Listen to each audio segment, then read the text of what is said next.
Hello friends, आज हम लोग डिस्कस करेंगे राष्ट्रपति की अध्यादेश जारी करने की शक्ति। अध्यादेश क्या होता है, अध्यादेश कब जारी किया जाता है, अध्यादेश किसकी सिफारिश से जारी किया जा सकता है, अध्यादेश की अवधि क्या होती है, अध्यादेश किन किन विषयों पर जारी किया जा सकता है।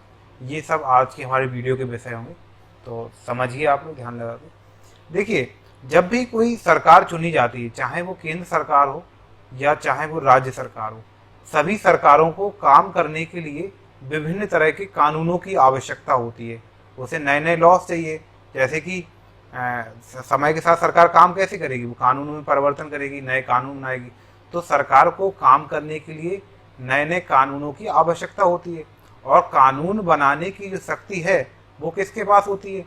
वो केंद्र के स्तर पर तो संसद के पास होती है, और राज्य के स्तर पर विधानसभा या विधान परिषद, दोनों को मिला दे तो विधानमंडल के पास होती है। लेकिन आप लोग ये भी जानते हैं, ये संसद और विधानसभाएं क्या साल भर चलती हैं? क्या सांसद साल भर संसद में बैठे रहते हैं? ऐसा तो नहीं है। तो समस्या ये उत्पन्न होती है कि जब सरकार, चाहे वो केंद्र सरकार हो चाहे वो राज्य सरकार हो, उसे किसी कानून बनाने की तत्काल आवश्यकता है, ऐसे समय आवश्यकता है जब संसद का सत्र नहीं चल रहा हो और कानून बनाने की तत्काल आवश्यकता हो, तो उसके लिए क्या करें? तो उसके लिए, इस विषय को सुलझाने के लिए संविधान में व्यवस्था की गई है, राष्ट्रपति द्वारा अध्यादेश जारी किया जाना, या राज्यपाल, राज्य के स्तर पर राज्यपाल द्वारा अध्यादेश जारी किया जाना। मतलब जब संसद सत्र नहीं चल रहे होते हैं, तब संसद सत्र नहीं चल रहा होता है, तब क्या होता है? सरकार राष्ट्रपति के माध्यम से उस कानून से संबंधित अध्यादेश जारी कर सकती है, उस कानून से संबंधित अध्यादेश जारी कर सकती है। अध्यादेश का वही प्रभाव होगा, ऑर्डिनेंस का वही प्रभाव होगा जो बनाए हुए कानून का होता है।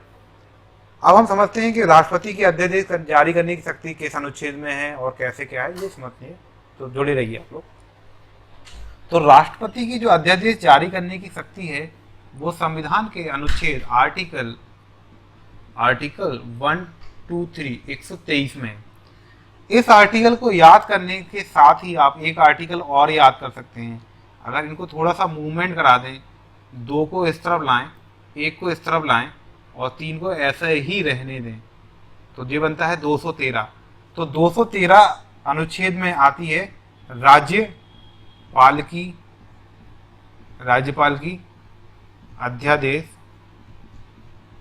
अध्यादेश ऑर्डिनेंस जारी करने की शक्ति। तो यहां से हमारे 2 क्वेश्चन क्लियर हुए। कौन से 2 क्वेश्चन क्लियर हुए?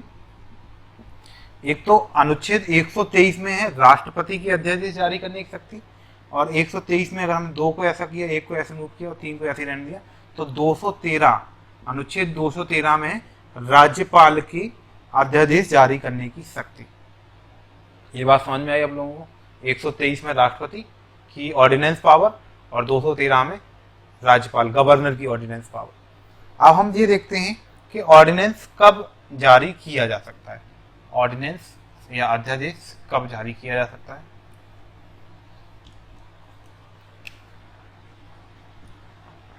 अध्यादेश कब जारी किया जा सकता है?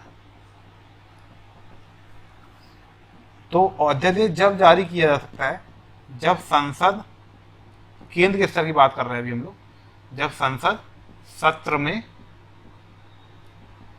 ना हो, मतलब संसद के सदन काम ना कर रहे हो। संसद सत्र बुलाए जाते हैं ना, लोकसभा और राज्यसभा, ये काम ना कर रहे हैं। तो जब लोकसभा और राज्यसभा वर्क नहीं कर रहे हैं, दोनों सत्र सदन में नहीं, दोनों सेशन में नहीं है, दोनों मीटिंग्स नहीं कर रहे हैं, तब आपका अध्यादेश क्या होता है? अध्यादेश, ऑर्डिनेंस जारी किया जा सकता है।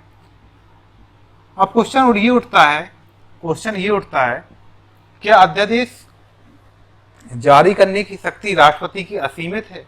क्या राष्ट्रपति किसी भी विषय पर अध्यादेश जारी कर सकता है? नहीं, राष्ट्रपति केवल उन्हीं विषयों पर अध्यादेश जारी कर सकता है जिन विषयों पर संसद को कानून बनाने की शक्ति है।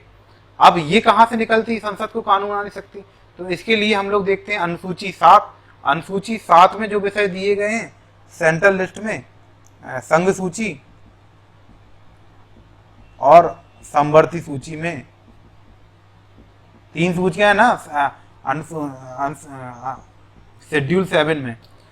तो संघ सूची, यूनियन लिस्ट और कॉन्करेंट लिस्ट, समवर्ती सूची में जो विषय दिए गए उन पे ही तो केंद्र सरकार कानून बना सकती है। तो राष्ट्रपति, क्वेश्चन पूछा जाता है कि राष्ट्रपति किन विषयों पे ऑर्डिनेंस जारी कर सकता है, राष्ट्रपति किन विषयों पे अध्यादेश जारी कर सकता है? तो राष्ट्रपति उन्हीं विषयों पे अध्यादेश जारी कर सकता है जिन विषयों पर केंद्र सरकार को कानून बनाने की शक्ति प्राप्त है। और केंद्र सरकार को कानून बनाने की शक्ति कैसे पता चलेगी? आर्टिकल 246 में दी गई है अनुसूची 7, शेड्यूल 7।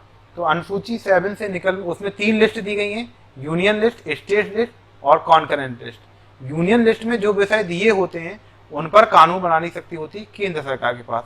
स्टेट लिस्ट में जो विषय दिए रहते हैं उन पर कानून बनाने की शक्ति होती है राज्य सरकार के पास।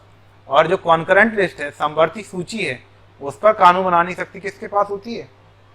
वो भी किसके पास होती है? केंद्र और राज्य दोनों के पास। लेकिन उसमें अगर केंद्र का कानून प्रिवेल करता है तो केंद्र का कानून माना जाएगा। और बाकी इन सूचियों में जितने विषय दिए गए हैं, अगर उनमें कोई विषय अवशिष्ट विषय है जो इन तीनों सूचियों में नहीं है, तो अवशिष्ट विषयों पर भी कानून बनाने की शक्ति, रेसिड्यू पावर किसके पास है? वो भी केंद्र के पास है।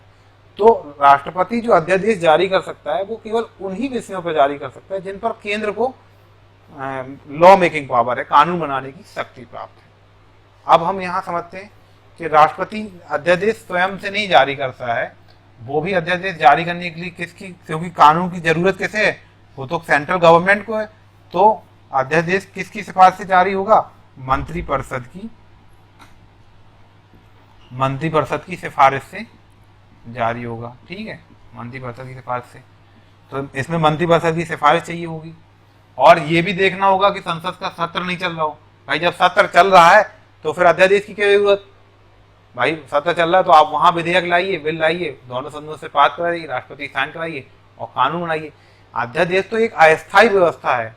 अस्थायी व्यवस्था कैसी? कि जब सत्र नहीं चल रहे हैं तब अगर अचानक से किसी कानून की जरूरत पड़ जाए तब आप इसका उपयोग कर सकते हैं। तो जब सत्र नहीं चल रहे हैं तो मंत्री, जैसे अभी कोरोना काल में बहुत सारे ऑर्डिनेंस जारी किए गए राष्ट्रपति के माध्यम से। क्यों किए गए? क्योंकि सरकार को नए नए कानून की जरूरत पड़ी और इस समय सत्र चल नहीं रहा है, तो ऑर्डिनेंस के माध्यम से वो कानून लगाए गए। और जो ऑर्डिनेंस का जो महत्व होता है वो एज अ सेम एक्ट जैसे कि कानून होता है, वही पावर्स और वही महत्व रखता है। तो मंत्रिपरिषद की सिफारिश चाहिए। अब एक बार जब ऑर्डिनेंस जारी हो गया तो इसका कार्यकाल कितना रहता है, इसका टेन्योर कितना रहता है, ये कब तक बना रहता है, इसको समझते हैं हम लोग। तो हमारा ऑर्डिनेंस जब मंत्रिपरिषद ने सिफारिश दी और राष्ट्रपति ने उसे जारी कर दिया, उसकी घोषणा कर दी, प्रोक्लेमेशन कर दिया। जब घोषणा कर दी उसकी, तो घोषणा के बाद अध्यादेश की अवधि, उसका अवधि क्या होगी? देखो, अध्यादेश की अवधि को लेकर जो अवधि को लेकर क्वेश्चन बनते हैं, शायद मुझे नीचे लिखना पड़ेगा। अध्यादेश की अवधि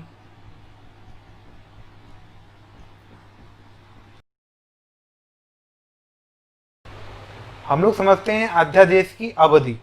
अध्यादेश की अवधि को समझने से पहले हमें एक चीज समझनी होगी कि एक क्वेश्चन पूछा जाता है कि संसद के 2 सत्रों के बीच मैक्सिमम कितनी अवधि हो सकती है, गैप कितना हो सकता है? तो 6 महीने का गैप हो सकता है। तो इस हिसाब से एक क्वेश्चन ये पूछा जाता है कि एक साल में संसद के न्यूनतम कितने सत्र बुलाए जा सकते हैं? तो एक साल में 12 महीने, तो न्यूनतम 2 सत्र बुलाए जा सकते हैं। और क्वेश्चन दूसरा ये पूछा जा सकता है कि एक साल में संसद के कितने सत्र बुलाए जा सकते हैं? तो मैक्सिमम कितने भी सत्र बुला लो, मैक्सिमम सत्र की कोई लिमिट नहीं है। तो और लेकिन सामान्यतः जो परपाटी चली आ रही है उसमें क्या है, परपाटी जो चली आ रही है उसमें 3 सत्र बुलाए जाते हैं। फरवरी में बजट सत्र, जुलाई अगस्त में मानसून सत्र और नवंबर दिसंबर में शीतकालीन सत्र। ये परपाटी चली आ रही है। तो न्यूनतम 2 बुलाए जा सकते हैं, अधिकतम कितने ही बुला लो। और परपाटी जो चली आ रही है, जो कल्चर चला आ रहा है वो कितना है, 3 सत्र का है। तो अध्यादेश तो हमारा जब जारी किया गया जब संसद सत्र नहीं चल रहा था। तो संसद सत्र जब नहीं चल रहा था तो जब अगला सत्र आएगा, तो अगला सत्र जब आएगा तो उसमें कितना गैप हो सकता है, मैक्सिमम कितना गैप हो सकता है, 6 महीने का। भाई अध्यादेश जारी कर दिया तो आपने एक सत्र खत्म हुआ, अगला सत्र आने में जितना कितना गैप हो सकता है, 6 महीने का। तो जब भी अगला सत्र आएगा, तो जब अगले सत्र में जब संसद बैठेगी तो उस अध्यादेश को संसद 6 सप्ताह के अंदर पारित करेगी। तो यहाँ समझो अध्यादेश की अवधि समझने के लिए आपको देखो 6 महीने तो ये हो गए, और 6 महीने बाद अब आया संसद सत्र। जब संसद चालू हुई तो संसद सत्र की शुरुआत, अब संसद सत्र की कोई भी सत्र हो सकता है, तो संसद सत्र की शुरुआत, और संसद सत्र की शुरुआत हुई तो संसद सत्र की शुरुआत से 6 सप्ताह के भीतर पारित कराना होता है।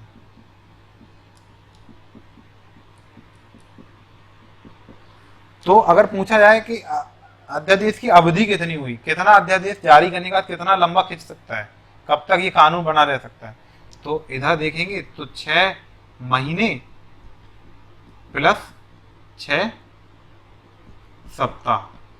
इसको कहीं कहीं ऑप्शन में 7.5 महीने लिख देता है, क्योंकि ये 4 सप्ताह बन के 1 महीने बनेगा और आधा सप्ताह है, तो 7.5 महीने ऐसा कहीं लिखा रहता है। तो यहाँ गौर करने वाली बात है, जैसे समझो कई लोगों को डाउट रहता है। अब मान चलो ये संसद का सत्र ये मान चलो 2 ही महीने में आ गया, तो जब 2 महीने में आ गया तो फिर 6 सप्ताह के भीतर ही उसे पारित करना पड़ेगा। ये तो 6 सप्ताह 6 महीने हमने मैक्सिमम लिमिट मानी है, क्योंकि 2 सत्रों के बीच में कितना गैप हो सकता है, 6 महीने का गैप हो सकता है। तो जैसे एक सत्र खत्म हुआ और उसके बाद सरकार ने अध्यादेश जारी कर दिया, तो वो अध्यादेश कब तक चलेगा, जब तक कि दूसरा सत्र नहीं आता। और दूसरा सत्र कब तक नहीं आएगा, वो मैक्सिमम ज्यादा से ज्यादा 6 महीने तक नहीं आएगा, और जैसे ही वो आएगा तो 6 सप्ताह के भीतर हमें उसे पारित कराना पड़ेगा। तो ये जो हमने अध्यादेश की अवधि बताई, ये मैक्सिमम बताई है हमने, इतना मैक्सिमम हो सकता है। इससे न्यूनतम मान चलो अध्यादेश जारी करने के जस्ट 15 दिन बाद संसद लग जाए, तो फिर 6 सप्ताह के अंदर पारित कराना पड़ेगा। तो ये अधिकतम अवधि है, तो इस बात पे हम लोग गौर करेंगे। और अब अगर संसद इस 6 सप्ताह के भीतर इस अध्यादेश को पारित नहीं करा पाती है, तो ये समाप्त हो जाता है, नल एंड वाइड हो जाता है, इसका फिर कोई महत्व नहीं रह जाता। दूसरी चीज, राष्ट्रपति स्वयं भी घोषणा करके कभी भी अध्यादेश को वापस ले सकता है। तो जरूरी नहीं है जैसे राष्ट्रपति ने कोई अध्यादेश जारी किया और फिर लग रहा है कि इसकी कोई आवश्यकता नहीं थी या अब ये कानून नहीं रहना चाहिए, तो राष्ट्रपति खुद ही जब जब तक वो संसद से पारित नहीं हुआ है तब तक उसको खुद रिवोक कर सकता है। और संसद के 6 सप्ताह के अंदर अगर वो पारित नहीं होता तो वो स्वतः समाप्त हो सकता है। तो ये अध्यादेश है। अध्यादेश का प्रयोग कितना करना चाहिए, कब कब करना चाहिए, इस पर सुप्रीम कोर्ट ने कई बार अपने विचार व्यक्त किए। सुप्रीम कोर्ट कई बार सरकारें क्या होती हैं, वो अध्यादेश का रास्ता अपनाती हैं, और जिसके कारण क्या होता है कि मतलब जहां अध्यादेश की जरूरत नहीं होती वहां भी अध्यादेश लाती हैं, और ये एक तरह से संवैधानिक व्यवस्था पर कुठाराघात है, संसदीय व्यवस्था पर, क्योंकि कानून बनाने की शक्ति संसद के पास है और अध्यादेश मात्र एक वैकल्पिक और आपातकालीन माध्यम है। जब बहुत विशेष परिस्थितियां हैं तब आप अध्यादेश लाइए। तो अधिकतर सरकारें क्या होती हैं कि अध्यादेश लाती हैं और फिर उसे संसद में पेश करा के और तुरंत पारित करा लेती हैं। तो कई बार सुप्रीम कोर्ट ने ये विचार व्यक्त किए कि अध्यादेश एक वैकल्पिक माध्यम है, एक अस्थायी माध्यम है, इसका प्रयोग उचित तरीके से करना चाहिए जब कानून की नितांत आवश्यकता हो, बहुत जरूरी हो। कई सरकारें क्या करती हैं कि अध्यादेश जारी किया, फिर उसके 6 महीने खत्म होने वाले थे और फिर से उसकी घोषणा कर दी। ऐसी कई बार अध्यादेश जारी करते, घोषणा करते करते उसे कई महीनों तक चलाती हैं। बिहार सरकार का एक अध्यादेश था, वो उस पर 13 साल चला था, संस्कृत विद्यालय वाला। तो कई सरकारें, राज्य सरकारें भी और केंद्र सरकार भी कई अध्यादेश को ढोती हैं। अध्यादेश को बार बार जारी किया जाना ये संसदीय व्यवस्था पर अविश्वास को दर्शाता है, और सुप्रीम कोर्ट ने ये कहा था। अध्यादेश हमने बताया राष्ट्रपति उन्हीं चीजों पर जारी कर सकता है जिन चीजों पर केंद्र सरकार कानून बना सकती है, उन्हीं विषयों पर जारी कर सकता है। राज्यपाल अध्यादेश उन्हीं विषयों पर जारी कर सकता है जिन पर राज्य कानून बना सकता है, और राज्यपाल की शक्ति 213 में, उसे राज्य मंत्रिपरिषद की सिफारिश चाहिए होती है। यहाँ एक क्वेश्चन और उठता है, क्या राष्ट्रपति किसी संविधान संशोधन के विषय पर अध्यादेश जारी कर सकता है? तो नहीं, संविधान संशोधन जैसे विषयों पर अध्यादेश जारी नहीं होता है। ये क्वेश्चन बहुत पूछा जाता है एग्जामों में, क्या संविधान संशोधन जैसे विषयों पर अध्यादेश जारी हो सकता है? तो इसका उत्तर है नहीं, संविधान संशोधन विषयों पर अध्यादेश जारी नहीं हो सकता है। और मैंने एक चीज और बताई थी कि संविधान संशोधन जैसे विषय पर संयुक्त बैठक भी नहीं बुलाई जा सकती, उसमें संयुक्त बैठक भी नहीं बुलाई जा सकती। संविधान संशोधन अगर होगा तो वो दोनों सदनों से विशेष बहुमत से पारित होगा और राष्ट्रपति उस पर हस्ताक्षर करेगा। तो यहाँ ये वाला पॉइंट भी याद रखेंगे कि संविधान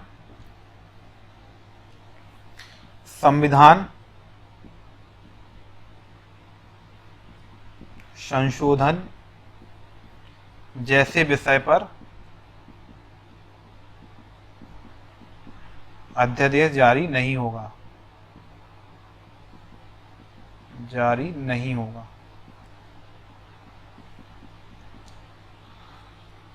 तो ये अध्यादेश की व्यवस्था है।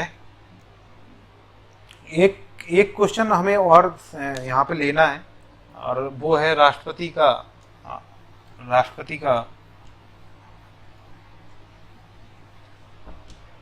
पॉज करना।